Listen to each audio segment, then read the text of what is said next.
Bon dia, som Nàdia i Leire i avui entrevistarem al profe Albert. Hola, Albert. Hola. Quina matèria fas? Quina matèria fas tu? Soc el professor de Ciències Socials i faig, a part de socials amb nosaltres de primer, geografia també. La lectura que dona, quin és el tema que més li agrada? Dins de la meva matèria, si me poso explícit en geografia, hi ha dos temes que m'agraden molt, que són la climatologia i el medi ambient, i també molt tot el que és urbanisme, vies de comunicació, és una mica els temes que m'agraden més. I dins d'història m'agrada molt la història antiga. Suposo que heu vist que m'agrada molt les ruïnes, l'arqueologia. Sí.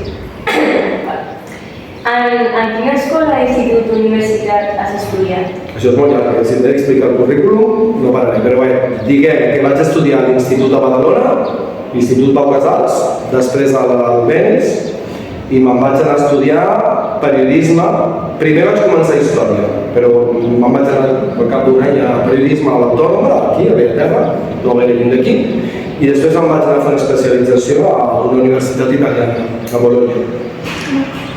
Les oposicions són difícils. Molt, però és més que la dificultat, si te les has preparades, és l'estrès, la prova d'estrès que representen les oposicions. I sempre coincideixen en ple estiu, quan tu ja voldries estar desconnectant de la feina i anant a la platja, resulta que estàs en plenes oposicions, habitualment en juliol. Que mal. Què és millor, que els estudiants puguin utilitzar els mòbils en l'edifici o no? Tu què creus? A mi, el potencial del mòbil, si tenim una bona dotació de portàtils, com és el cas, me sembla que no és necessari. Jo crec que amb una bona dotació de portàtils i els sistemes que tenim, no és necessari el mòbil. Quants anys portes sent professor? Doncs ara diríem que continuadament fa 12 anys que em dedico a la docència, però quan vaig començar a fer classes, bastant més, perquè va haver uns anys que compaginava. No només em dedicava a fer classes, que feia classes en escoles i coses així, tipus escoles d'idiomes, però compaginar, però pot ser que siguin 16-17 anys ja. No vaig començar com a primera professor a la docència. En quants instituts has treballat i de tots, quin t'agrada més? Vaja pregunta. A veure, he treballat a molts instituts perquè al principi fas substitucions i canvies. Aleshores, cada institut té una particularitat. No ho sé, un institut, per exemple, d'Arenys, m'encantava les vistes sobre el mar. Era molt maco, estava veient tot el dia al mar. Aquest institut està enmig d'un parc, això fa que a vegades ho heu vist, tinc al·lèrgia, a vegades em piquen els ulls. I quin institut m'agrada més? Si és que al final la feina no és tan diferent, és a dir, el temari, el que explico... Sí. Creus que la forma educativa d'ensenyar aquí a Espanya és la correcta? O prefereixes una altra? Tot és millorable. Jo, per exemple, puc dir que conec molt bé com funcionen les coses a Itàlia, i a Itàlia s'ensenya molt a la gent, això que esteu fent vosaltres ara, a parlar en públic. A Itàlia s'educa, es fan exàmens orals i els alumnes han d'aprendre a raonar sobre la marxa, òbviament després d'haver estudiat, i és un sistema que aquí no s'ha fet servir gaire. Tot just ara comencem a fer presentacions orals i treballs, no sé, això que esteu fent ara, l'entrevista.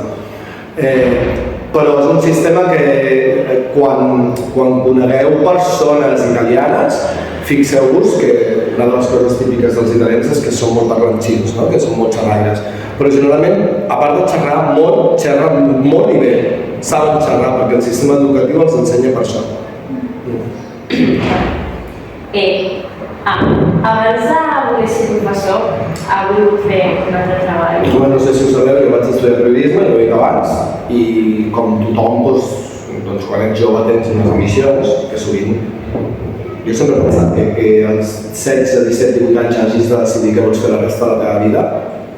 Primer que ja no crec que existeixi com abans la resta de la teva vida. Poden haver diferents vides en la vida, no? I en aquell moment jo sí, sempre m'ha agradat el món internacional, les llengües, les cultures, i jo pensava que seria un bon periodista internacional. I dins del periodisme, els anys que m'hi vaig dedicar, vaig poder fer tot menys periodisme internacional. No vaig tenir sort, i tampoc no és molt fàcil, no és molt fàcil. Quin curs has portat millor? Primer, segon, tercer, És normal pensar que els de primer som encara molt jovenets quan trobo a l'Institut Escoltové, a mesura que avança el curs canvia bastant, això crec que ho veieu vosaltres, i és obvi que primer i segon de batxillerat es pressuposa que els alumnes s'han de portar en general bé, tot i que no sempre tot és exacte.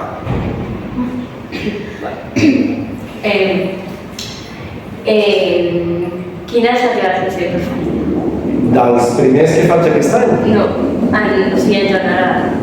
Del grup? No us entenc la pregunta. De l'institut, quina és la classe que més t'agrada, en la que és... Que me sento més còmode? Sí. És molt difícil dir-ho. Sempre és inevitable pensar que sempre hi ha alumnes en qui et trobes més còmode i que cada grup és diferent. Quan portes tants anys treballant, no pots comparar. Sempre hi ha particularitats. Per exemple, el grup d'aquesta classe som molt més tranquils aquest any, en comportament, que, per exemple, el grup de l'altre cantó. No sé si val la pena dir-ho.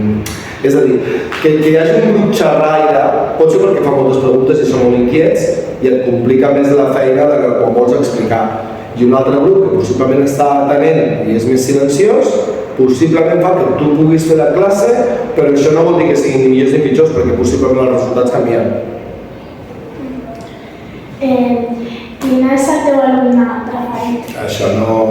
La pregunta aquesta és molt així, és a dir, mentiria si digués que no hi ha alumnes amb qui tens més simpatia o que tens més afinitat, o no ho sé, és com la vida. Això passa com amb tota la vida. És com quan li preguntes a una mare, tens un fill preferit? La teva mare què t'ha de dir? Que ho ets tu o l'altra germana? Clar, és una...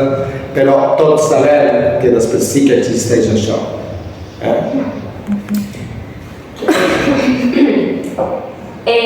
Què fas en el teu temps lliure? No sé si ho sabeu, que m'agrada molt nedar, m'agrada molt la natura, però també soc una persona molt destacada mirant cine, documentals, imagineu-vos que original, un professor de socials que li agrada mirar documentals. I també m'agrada molt les converses, tinc pocs i molt bons amics, m'agrada, no puc fer-ho tot sempre que voldria, però m'agrada molt quedar amb ells. I ja tinc una mare que se m'està fent molt gran, és rar el dia que no passo una estona amb ella a veure-la, que això és una cosa llei de vida, doncs malament qui no ho faci.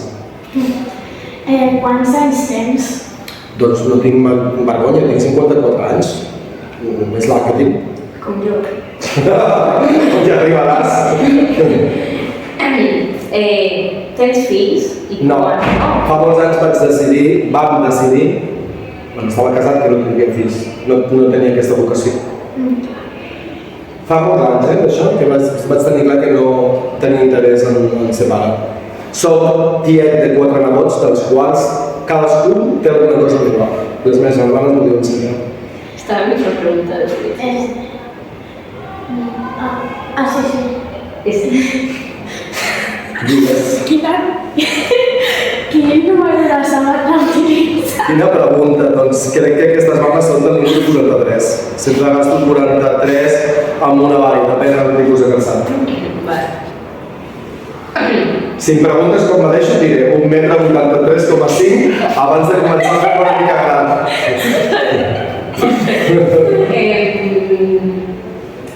Alguna vegada t'has enamorat? Home, clar, saps? Jo, vaja, la preocupació meva si a la meva edat no m'hagués enamorat mai seria preocupar-me per com soc de monstre, no?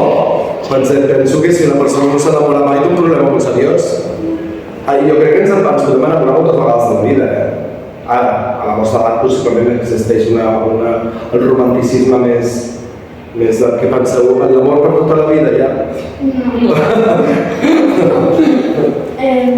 l'última pregunta, quin animal t'agradaria ser i per què?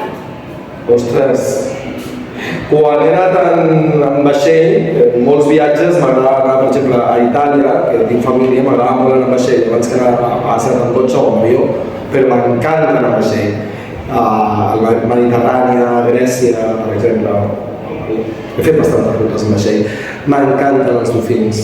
Quan veig els dofins, no sé què tenen aquests animals, però clar, no sé si podria ser un dofí, Però els gossos, per exemple, no en tinc perquè és molta feina, però n'he tingut, M'agraden els gossos també. Els gats, no sé. Però un animal que em genera molta simpatia és el dofí. Bueno, moltes gràcies A vosaltres. per respondre. Clar. I ara, si no Espera, hay que despedir. Esto se s'ha acabat segur, Sí, s'ha gravat, s'ha A gravat. ver. S'ha gravat. Sí, s'ha gravat. Sí, bien. Bueno, Moltes gràcies per la vostra atenció. fins aquí l'entrevista. Molt bé, aquestes dues futures periodistes. Aplaude.